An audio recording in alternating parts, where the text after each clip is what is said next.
Bonjour à tous et bienvenue dans la semaine de l'écho. Je suis en compagnie de Philippe Lenchener, président de l'agence Reputation Age. Bonjour Benjamin Coria, bonjour professeur d'économie à Paris 13 et membre des économistes atterrés. Guillaume Clossat est avec nous, bonjour. Bonjour. Vous terminez votre mandat de directeur Union européenne de radio-télévision. On va d'abord parler d'Italie, l'Italie qui a un nouveau chef de gouvernement, Giuseppe Conte.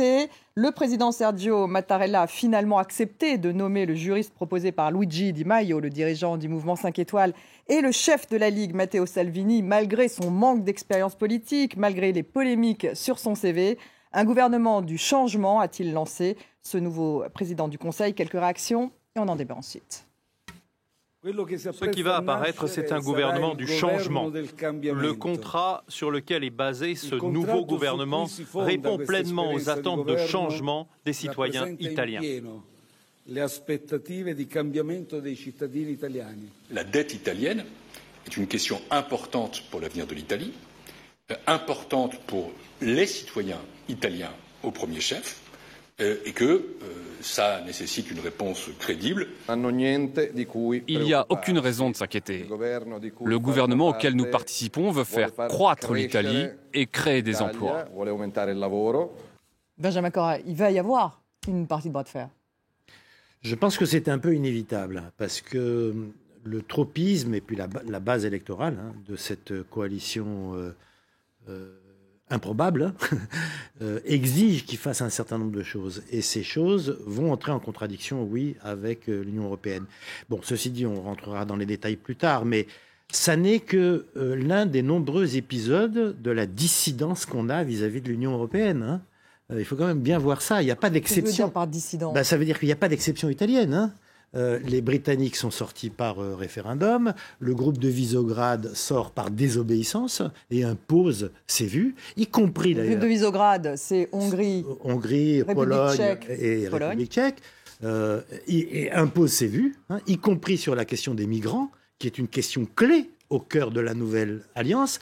Donc, si vous voulez, moi je suis très à l'aise parce que je ne suis pas pour la sortie de l'euro, je ne suis pas anti-européen, etc. Mais j'observe que la dissidence vis-à-vis de l'Europe telle qu'elle est constituée se poursuit à très grande vitesse. Et c'est quand même ça la leçon majeure de cette élection.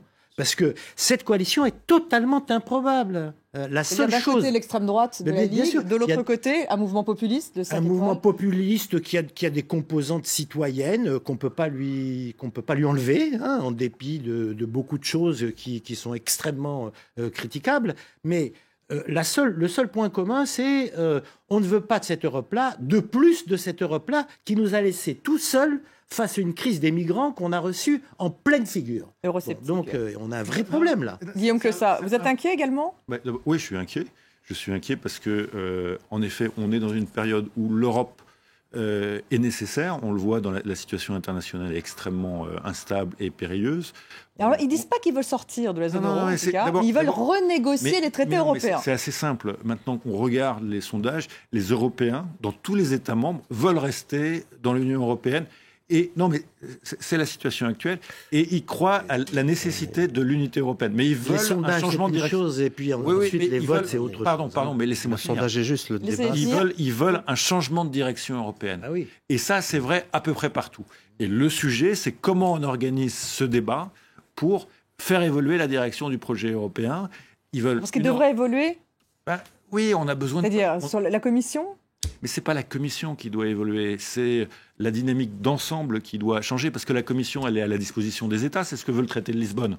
Donc il faut que les chefs d'État et de gouvernement qui pilotent aujourd'hui... Mais Guillaume Clossat, ça veut dire de nouveaux traités, si on change la dynamique européenne. Non, mais d'abord, le traité de Lisbonne, si je puis me permettre, il n'est pas suffisamment utilisé, et il y a beaucoup de marges qui ne sont pas utilisées. Et secondo, il y a un moment ou un autre où il faudra de nouveaux traités. Mais le sujet aujourd'hui, pour les Européens, c'est de savoir s'ils veulent exister dans le monde et donc s'ils se constituent ou pas en puissance. Voilà, et est-ce qu'ils se constituent en puissance avec une Italie qui, comme vous le dites, commence à être un peu dissidente, Philippe Lenchener ? Mais ce qu'a dit Benjamin Coria est fondamental. Il faut comprendre que désormais, il y a une chose très très neuve en Europe. Parce qu'à force de dire les Américains ont eu tort de donner Trump, les Britanniques ont eu tort de sortir, les Hongrois, les Italiens, tout le monde, ils ont tous tort, mais pourtant, ça se passe. Alors pourquoi ça se passe ? Vous savez, il y a un truc très très simple. En sociologie et en économie, auparavant, c'était une poire, l'histoire. C'est-à-dire des un peu de très riches en haut, un peu de très pauvres en bas et une poire. Donc, la classe moyenne. Certains qui accèdent à la richesse, d'autres qui s'échappent de la pauvreté et une classe moyenne. Maintenant, on est dans un sablier. Beaucoup de riches, beaucoup de pauvres. La grande nouveauté, c'est que, mais bien sûr, on est dans un sablier. Ouais. On arrive tout à fait au sablier. Et donc, ça veut dire quoi? Ça veut dire que désormais, le bas du sablier a désormais ces gens que l'on méprisait et qui ne gagnaient jamais au nom des bons choix qui sont faits. Ils ont désormais un électorat pour eux. Et donc, il faut désormais s'habituer à cette chose. Ça fait au moins 10 ans qu'on dit ça, Philippe Lanscher. Oui, mais il faut du temps pour que des phénomènes politiquement se passent. Alors, vous l'expliquez maintenant sur les conséquences. Alors, sur cette partie de bras de fer, également, une dernière chose sur ce qui vient de se passer. Il faut comprendre que ce système politique italien leur a permis de tout expérimenter. Ils ont eu DSK et Juppé à travers l'État. Ils ont eu Delors à travers Prodi. Ils ont eu Macron à travers Renzi. Ils ont eu Tapi à travers Berlusconi. Et donc, brusquement, qu'est-ce qui vous reste? Vous voyez Trump. Ce que je veux dire? Pardon? Il reste Trump, c'est ça que vous voulez dire? Il reste cette alliance absolument improbable et impossible entre des gens qui n'ont rien en commun, si ce n'est le refus d'un système, mais encore, ils ne l'ont pas de la même façon. Donc, c'est une chose qui, ça va être... Donc, ça risque d'exploser en vol? Alors, ça peut soit exploser en vol, soit, en tout cas, être dans un conflit complet et total, en n'oubliant pas une chose qui peut être pénible, c'est que cette histoire, à l'arrivée, est une histoire d'Italiens. C'est-à-dire que cette dette, le monde n'en est pas redevable. C'est les Italiens qui la possèdent et donc ça peut se terminer mal avec un régime bancaire qu'il va falloir restructurer. On connaît l'histoire, on l'a vu en Espagne, on l'a vu en Grèce. Les gens qui vont payer de l'austérité, la Banque européenne qui, pour permettre d'accompagner, va exiger qu'ils sortent, ça peut se terminer mal. Peut-être le FMI également. Est-ce qu'on pourrait avoir une crise grecque, mais version italienne, c'est-à-dire en fait plus grave? Je pense que oui. Moi, je vois que 2 scénarios. Enfin, il y a un troisième scénario qui est le scénario optimiste, à savoir que ça ferait basculer le bateau Europe vers une 3e direction. Mais ça, malheureusement, j'en vois pas. Pourquoi serait-elle plus grave, Benjamin Corria? Je vois 2 issues. Une première issue optimiste, on va dire. Cette première issue optimiste, c'est que cette politique crée toute une série de tensions intérieures, extérieures, etc. et qu'on recommence tout en octobre-novembre, qu'on ait de nouvelles élections. Et donc, ça reste une crise italienne dont l'Europe classique. Donc, voilà, ça c'est optimiste. C'est optimiste, y compris pour les Italiens eux-mêmes. Le scénario qui, je pense, est le plus probable, c'est qu'on va vers ça, mais que l'Europe sera impactée d'une manière ou d'une autre à travers un effondrement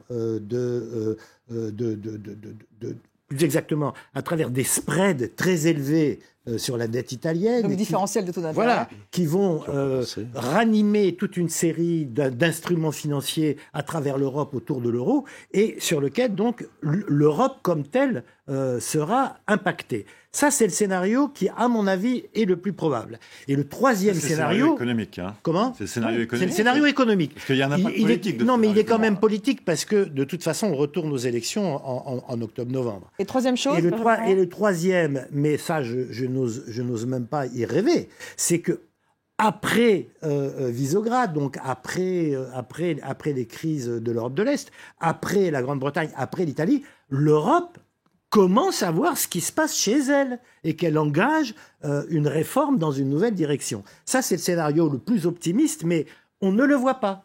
Guillaume Clessard, scénario plus optimiste ou vous avez un scénario encore pessimiste, plus pessimiste? Je pense qu'il peut y avoir un effondrement du projet européen. Si on doit regarder le scénario le plus pessimiste, le vrai sujet aujourd'hui, c'est que si on veut refonder l'Europe, la relancer ou de redonner une nouvelle dynamique, il faut plusieurs leaders. Et aujourd'hui, et c'est la première fois dans l'histoire de la construction européenne, il y a peut-être un leader qui est Macron, mais il n'y a pas de partenaire. Et la particularité... Angela Merkel, quoi. Non, mais même, c'était l'Europe a toujours avancé, non seulement avec les Français et les Allemands, mais avec 5, 6, 7 États qui voulaient avancer dans le même sens. Au lendemain du référendum français, en 2005, il y avait 22 États qui étaient organisés parce qu'ils voulaient qu'on avance sur le traité qu'ils avaient voté. Et donc, il y avait un leadership collectif. Bon, il n'y a pas de leadership. Il n'y a absolument pas de leadership. Et ça, c'est problématique. Donc vous êtes aussi pessimiste. Mais non, mais cette Europe-là, par les institutions, je suis par les leaders, etc., ça ne marche plus. Donc il faut une nouvelle dynamique qui passe par les gens. Stop, ils en veulent plus. Voilà. Alors quelle nouvelle Europe? Ça passe par les citoyens. Vous ne pouvez que refonder un projet autour de, alors ce sont des mots, mais qui ont des vraies réalités, ce qu'on appelle des Europes des nations, des peuples, avec des gens qui déterminent ce qu'ils ont en commun, et avec le fait que vous avez un idéal démocratique qui est mis au cœur, parce que vous comprenez, on a parlé tout à l'heure de la commission. Ces règles, non, je vous donne un exemple. Elles sont juste pas respectées, mais elles existent. Non, je donne un exemple. Je vous donne un exemple, Stéphanie, très clair. On n'a plus beaucoup de temps. Alors, en 2 secondes, quand le gouvernement m'avait demandé de travailler sur la marque France, on avait demandé l'obligation de marquage. Ça veut dire que vous devez, sur un produit, dire d'où ça vient. Le Parlement a voté l'obligation de marquage. La Commission l'a bloqué. Parce que l'Allemagne a bloqué. Pourquoi ? Parce qu'on aurait vu que Made in Germany, ça voulait dire Made in Poland ou Made in Czech. Donc, ils ont dit pas d'obligation de marquage. Vous rendez-vous compte que nous vivons dans un espace politique où un Parlement élu démocratiquement par le peuple ne peut pas mettre en place ensuite une décision qu'elle a votée parce que la Commission le bloque. Cela n'est plus possible. C'est le dictat de la Commission. Là, vous êtes en train c'est pas la Commission. La Commission se base sur des règles qui ont été choisies ensemble avec les États membres. C'est pas le bouc émissaire, la Commission. Non, mais là, j'ai quand même cité un cas d'une précision. Bien sûr. Mais on a revenir au Made in Italy, les Italiens. Un Parlement vote. Qu'est-ce que vous voulez que je vous dise ? Non, mais on a eu exactement la même chose en ce qui concerne, par exemple, les droits de propriété intellectuelle sur le vivant, la possibilité de breveter les gènes, qui est une ineptie et une chose extrêmement grave et dangereuse. Le Parlement a voté 25 fois contre. Et la Commission, à la fin, l'a imposé. Alors, vous allez me dire, parce que derrière la Commission, les États sont d'accord, mais qu'est-ce que ça change ? C'est tout ça qu'il faut changer. Tout ça qu'il faut changer. De toute façon, les gens n'en veulent plus. Donc, les gens n'en veulent plus, c'est très clair. Bon, merci en tout cas à tous les trois. On se retrouve juste après le journal pour la deuxième partie de la Semaine de l'Écho.